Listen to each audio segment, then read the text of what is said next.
That's not very good. It is on the back stretch. Looks like there's a couple of pieces that even got off the apron there. So the crews will go out and clean that up, and that'll tighten the field up. And here's a question. If everybody comes into pit, how's this throttle situation going to affect the 18 of Kyle Busch? Well, it's not going to be good.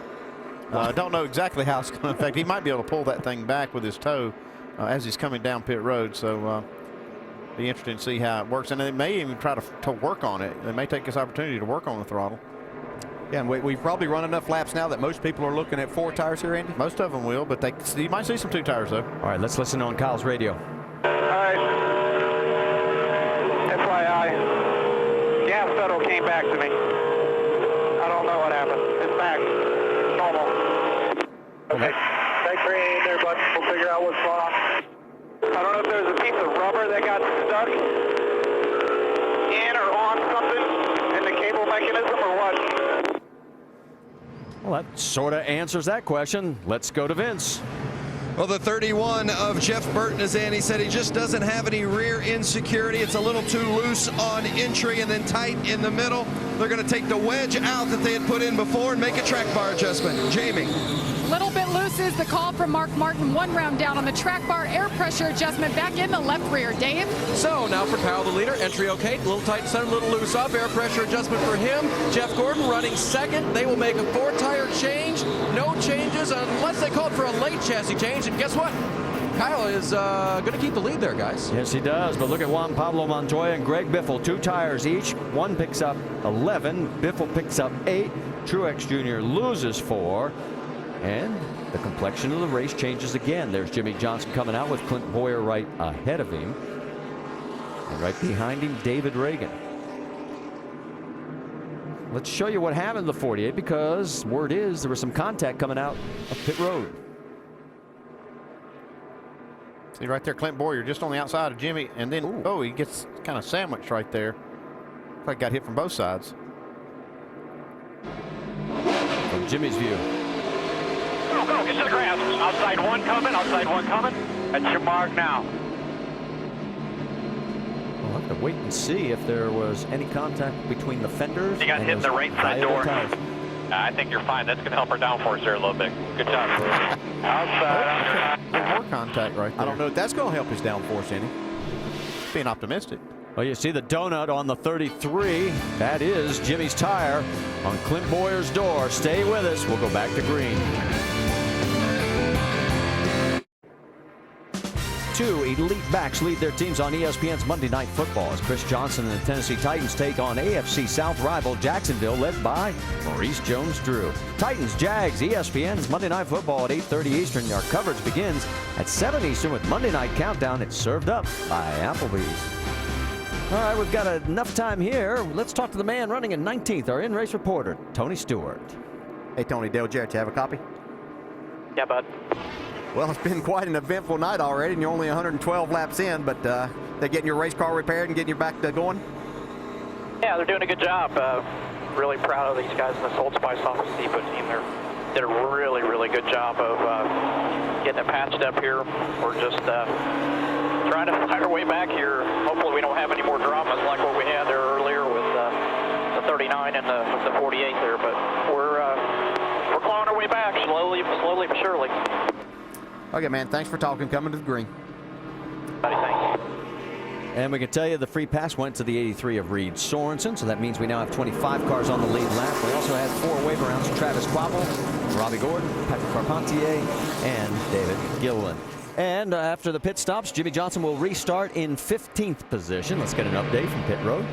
Yes, just want to update what Jimmy Johnson did on that last round of pit stops. Chad Canals, first of all, told him he's the fastest car on the track at that point in time. Jimmy said it's getting better. I can now hustle it around. They put some tape on the grill, made an air pressure adjustment to help him in traffic. But, of course, they're keeping an eye on that donut on the right side. They think it's okay at this point, guys, but we won't know until he gets up to speed.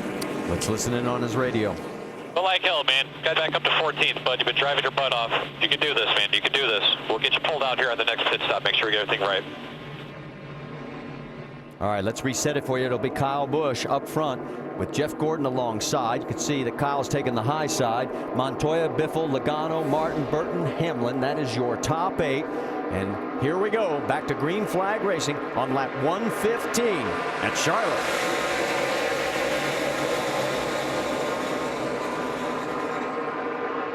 See Gordon with a good start. Looks like Kyle Busch's throttle hung again right there, though. Yeah, I think it's on purpose. So look at Greg Biffle dig. Yeah, I really like that 2-tire call that Greg Irwin made on that 16 car. Biffle shoots into second spot. Gordon followed by Mark Martin. Man, he is all over Kyle Busch. He's trying. Check out Denny Hamlin. He's into the 5th spot right now. Montoya getting passed by Joey Logano. Here comes Martin Truex up on the 42. Also Jeff Burton going right on the quarter panel of Truex. There's Jimmy Johnson right now. He is still now in 16th position. Biffle just got past for second. Jeff Gordon moved around him. Looks like Mark Martin might get him also.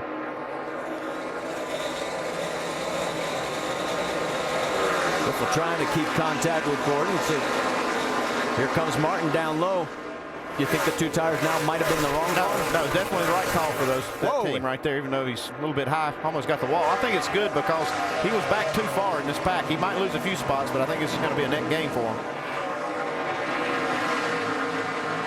Mark Martin now closing on Greg Biffle. There's Denny Hamlin closing on Mark. And right behind them is Joey Logano.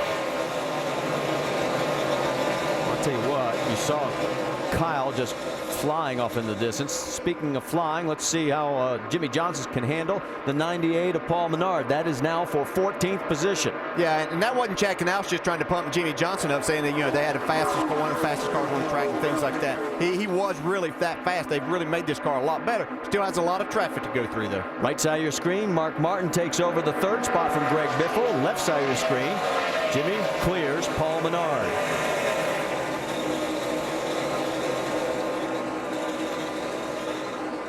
Right behind Menard, you see Allmendinger and Carl Edwards, and then Scott Speed. There's your race leader, and the front runners going through. Biffle still running in 4th. Now remember, he was 16. The 16 was 12th before the caution. So right now, you're right, Andy. It's still a net gain at this point.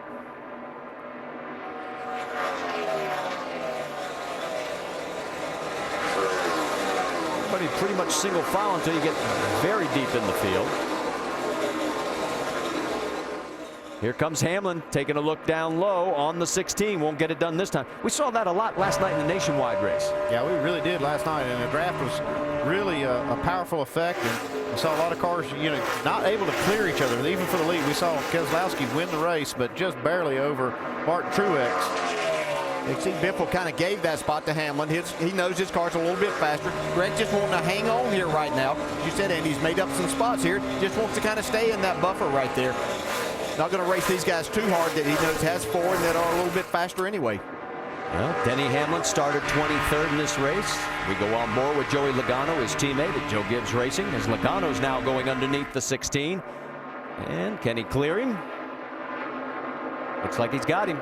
He does. Yeah, we go back to last night. If you haven't watched the practice, the final practice, we talked to Denny Hamlin when that was over.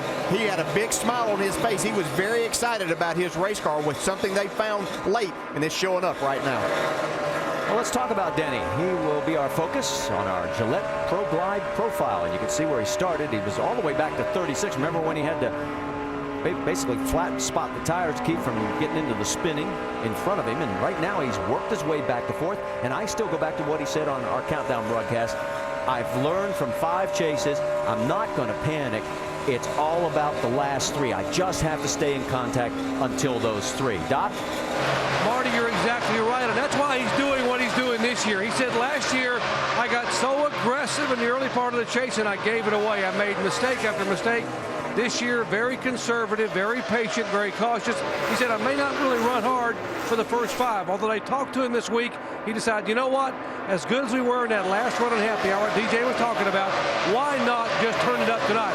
So he started 23rd, and now he is getting aggressive, being the Denny Hamlin we saw earlier. 2-car crash down on the front straightaway. Casey Kane's involved, the 77 of Sam Hornish. Yeah, Casey Kane got loose up high and came across and caught the right rear of the 77. Everybody else was able to get through, but you can see the damage.